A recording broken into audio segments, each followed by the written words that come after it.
Saturday, newly minted Green Bay Packer fan, Kyle Draper. Yeah. We're going to have to ask Wayne Larrivee if you're allowed on the bandwagon this late in the game. So I'm sure Wayne would accept me. Well, probably. All comers right now. Before we bring him on, do you know what you and Wayne Larrivee have in common professionally? We both worked in Wisconsin. Okay. That's one I didn't know. Yeah. In addition to that, you've both broadcast Kings games because he apparently he used to broadcast the Kansas City Kings. No way. Let's bring him on and confirm that. Wayne Larrivee, how are you, sir? How you doing? Good. Is that do I have that right? You used to broadcast the Kansas City Kings games?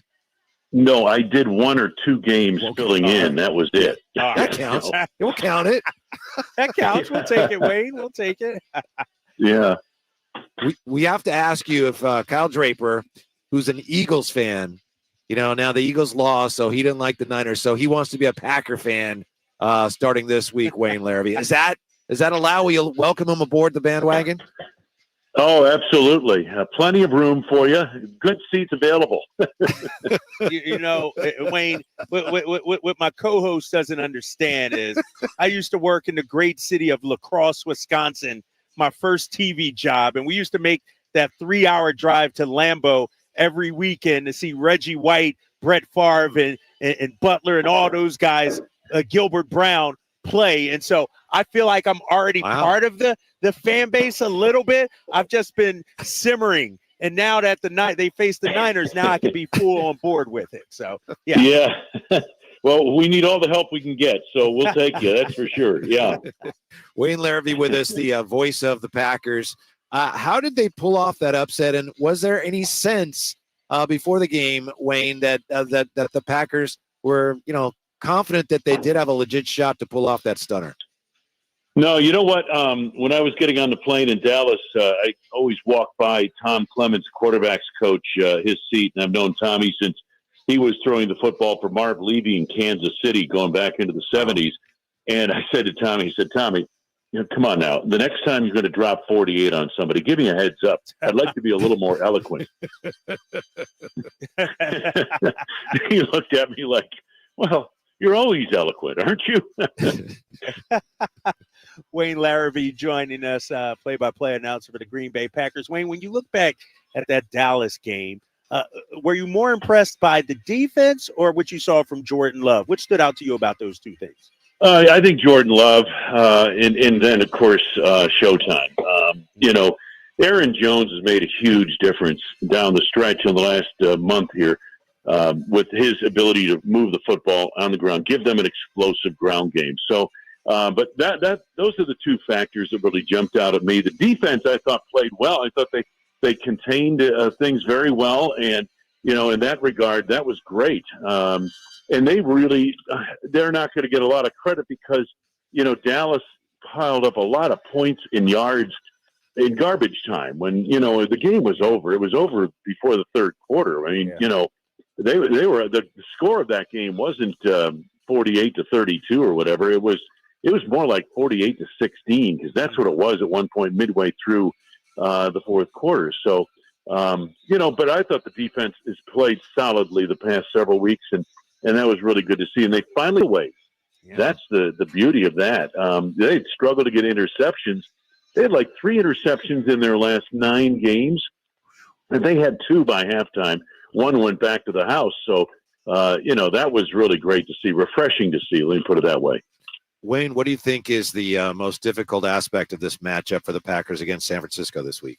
I think the big thing for the Packers is you must match San Francisco's physicality in the trenches. And, it's easy for me to say that, but it's tough to do. The thing that separates San Francisco, I mean, I understand you guys are all going gaga over the skill players, and trust me, I voted for McCaffrey for Offensive Player of the Year over every quarterback in the league.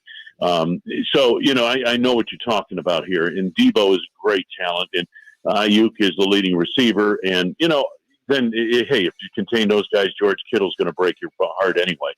So, despite all of that, what separates San Francisco? What has made them so good over these last – and I go back to the Harbaugh regime. It is their physicality at the line of scrimmage. both lines, but especially now defensively. That's the thing the Packers have to meet. They must meet that physicality from San Francisco to have a chance in this game. Wayne Larrivee, voice of the Green Bay Packers, joining us. Wayne, tell me about your coach, Matt LaFleur, and just his evolvement, his growth, weathered the storm the last couple of years and now has this team one win away from the NFC Championship game. Well, I think he's always been, an excellent coach and a great strategist. And, he's got his system, the X's and O's, that much of which came from Kyle Shanahan. And I think over the years, Matt has developed some of his own tendencies, that type of thing. He's an excellent coach. There's no doubt about that. The thing that strikes me about this season, and going into the season, it was, okay, here's the problem for Matt LaFleur as I look at it from the outside looking in terms of getting recognition.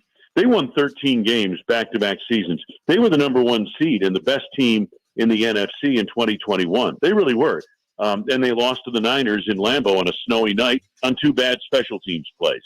But it was all about Aaron Rodgers. When you have a talent like that, and I saw it with Michael Jordan in Chicago, I saw it with, to a lesser degree with Brett Favre, and then, of course, Aaron Rodgers. When you have a talent like that, the coach doesn't get the kind of recognition and credit that he should.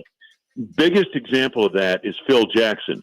Phil Jackson won how many titles and never once was named Coach of the Year in the NBA in his career. Never once. He had Michael, he had Kobe, he had Shaq, and nobody gave him any credit for what he was doing. The fact is, what I learned from those years with the Bulls is that, hey, it takes an enormous amount of coaching, to basically put the great players in a position to win, because they always feel they know how to get there, and they're going to get there their way, when actually that may not be the way to get there.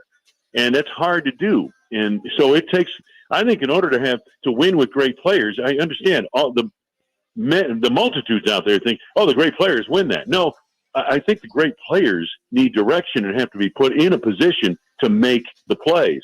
And that's where coaching comes in. So I think Matt, under the shadow of Aaron Rodgers, didn't get a lot of credit for what the Packers accomplished in his first 3 years. And now this is the year where everyone said, well, now we're going to see the real Matt LaFleur offense. And maybe we are. But I'll tell you what, the development of this quarterback is the story in Green Bay. Yep. And it's what the season was all about back in August. Do the Packers have a quarterback they can move forward and win with? That was the question. Not playoffs, not Super Bowl, not winning season. That was the question. If you answered that question, it didn't matter whatever else happened. Wayne Larrivee, our guest here, voice of the Packers. You mentioned some of the games, the great rivalry, the great past, the history these teams have. And I know we could do 2 or 3 shows just talking about the Packers and 49ers. So I know there's not time necessarily to really give this the answer it deserves, but I'm wondering what stands out in your mind about some of the great games that you've seen, some of the great games in the 49er-Packer rivalry and the history of that rivalry. Well, unfortunately, the games I've seen, in a lot of cases, the Niners have won, in the last 25 years. But no, there's a great regular season game out there where, Rodgers hit Devontae Adams to set up a field goal and to win the game. Set up a field goal by Mason Crosby. There are so many. I think back to the Kaepernick game, not the one you're thinking of where he ran for 500 yards, but I'm thinking about the one the following year after the 2013 season in Green Bay on a cold day, when the Packers and Niners went at it and came down to, I think it was 13-10 or something like that. And Kaepernick made a play or two that got the Niners the win. I think it's a great series. I think the game, it's interesting. The game, the divisional game, the last time these two teams played in the playoffs sticks out most to me because that was a very good Packers team.